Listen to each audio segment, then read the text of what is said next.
At one point, the SMU Mustangs were one of the top programs in college football.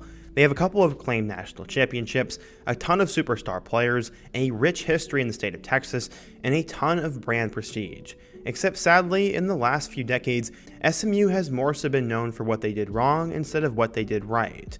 They were given the death penalty by the NCAA back in the day, and the program took forever to recover from it. They didn't make a bowl game until 2009, and they went from a Power 5 team to a non-Power 5 team.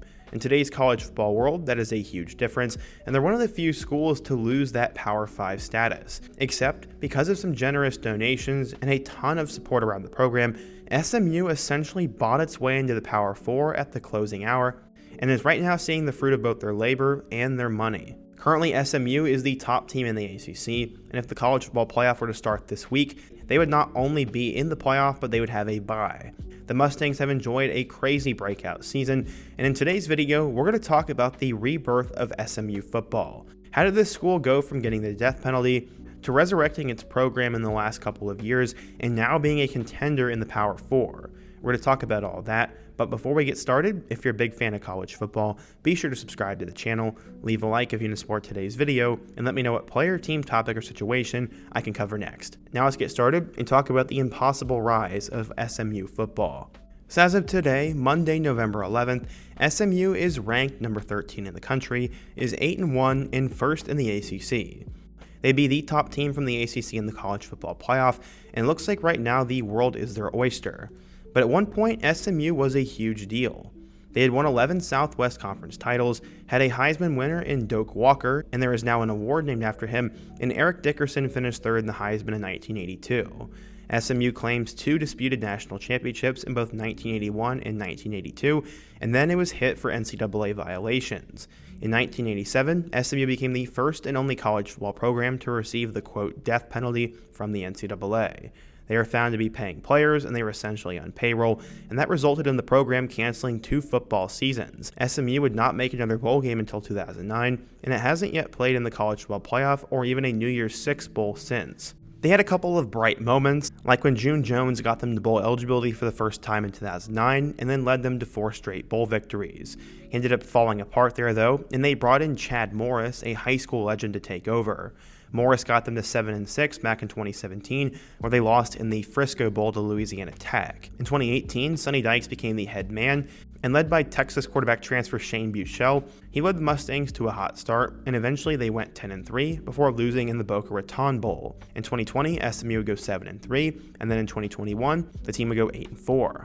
This was partly because of their newfound star quarterback Tanner Mordecai, and after he eventually left for Wisconsin, the Mustangs moved in a new direction, hiring Rhett Lashley, a young coach who was previously the offensive coordinator at Miami. Some were skeptical of Lashley's hire, some were skeptical of Lashley, and in year 1, the team went 7-6. This was now their 4th straight bowl game, and then this past season, Lashley showed his potential. The Mustangs ended up going 11-3 and had a perfect 8-0 record in the American Athletic Conference. They ranked as high as number 22 in the country, and SMU was really starting to build something special, but it was coming at the wrong time.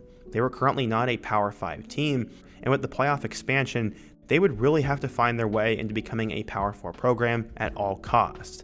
That's when we now get to talk about how they became a Power 4 school.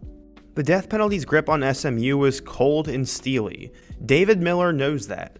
He is currently the savior of SMU football, as back in 1987, he was a former Mustangs basketball star and was overseeing an oil and gas company in Denver that he had co-founded. Although name, image, and likeness is right now allowed, back in those days, this is what shut the school down, and SMU was no longer seen as a major college football program. Today, Miller is the chairman of SMU's Board of Trustees, the driving force behind the school's entry into the ACC. Back then, though, it was fair to say there were many SMU fans and power brokers who were angry and embarrassed with the boosters, coaches, and players of old SMU. Heck, even the governor of Texas back in the day was involved in the payments. If not for Miller riding onto the rescue, SMU would not be a Power 68 team right now, and that is where the future of college football is headed. In June last year, SMU's athletic department announced they had reached a new fundraising record of $159 million.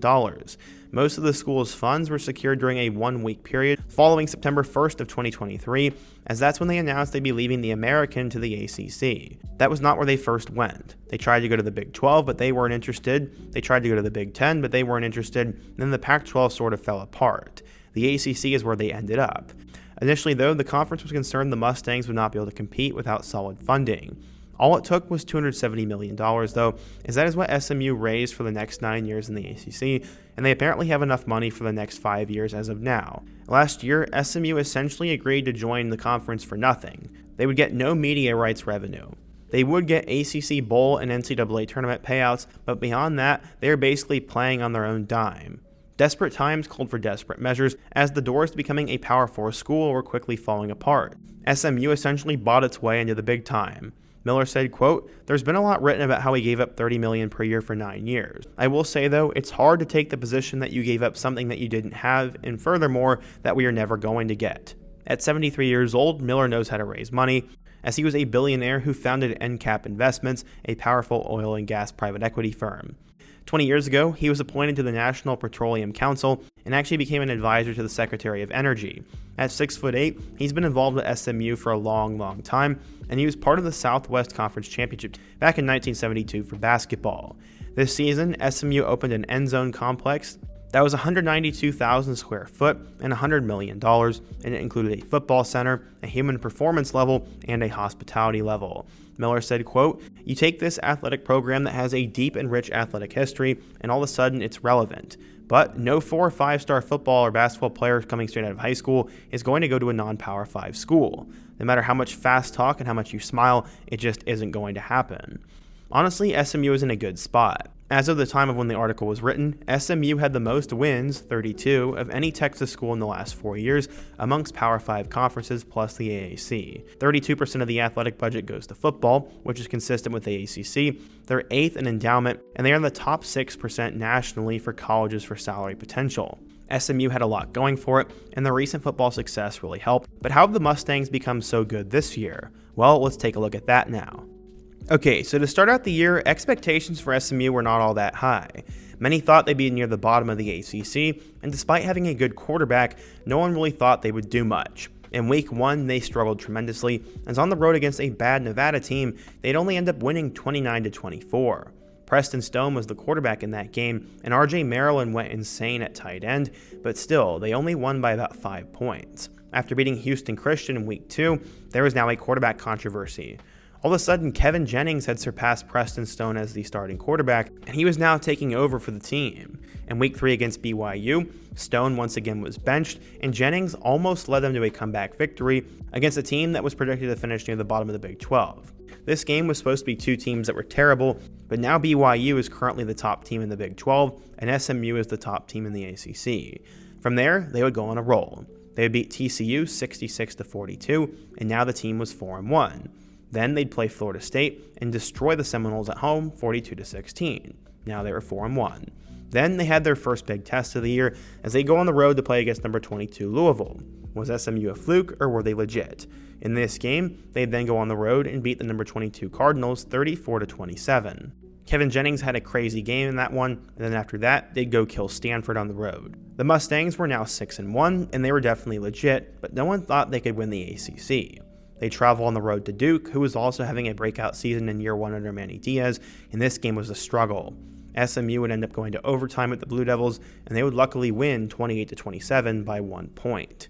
Phew, SMU was 7-1 and still in the hunt. Then, last weekend, number 18 Pittsburgh would come to town. They were the other darling of the ACC, and they were ranked number 18 in the country. Pitt had found a way to continue to win, but SMU finally ended that. The Mustangs ended up winning 48-28 and dismantled the Panthers. The Mustangs were now 8-1, ranked number 14 in the initial college football playoff rankings, and all of a sudden they're in the driver's seat to win the ACC. With Miami this past weekend losing to Georgia Tech, things are only going to get a little bit easier for them. The remaining 3 games come against Boston College, on the road against Virginia, and Cal. No offense, but none of those 3 teams are really all that good, as they will probably finish as 6-win teams, each and every one of them. But that is no reason to doubt them either. All three of these matchups feel like trap games, especially that road game against Virginia, and SMU will have to play its best football if they want to finish this season at 11-1 and win the conference. From there, they'd likely either face off with Clemson or Miami, likely the Hurricanes, and that could be a battle for a first-round bye in the playoff. Nobody expected that, but SMU's had a good roster. Since Kevin Jennings took over at quarterback, he's passed for 1,900 yards with 12 touchdowns and 5 picks. His story is pretty crazy. Going to South Oak Cliff High School, they became the first Dallas independent school to win a Texas state championship since 1958, and despite a ton of big-time players on the team, no coaches really cared about Jennings. He entered his final season with no recruiting attention, and originally actually committed to Missouri State. He passed for 3,000 yards and 39 touchdowns, and despite all those college recruiters, no one really cared about him. He eventually would flip from Missouri State to SMU though, where he went from a backup quarterback to now a starter, but no one ever thought he would take over for Preston Stone, who was one of the better quarterbacks in school history and one of the better quarterbacks in the ACC. Stone's time was small, and Jennings has now become the team.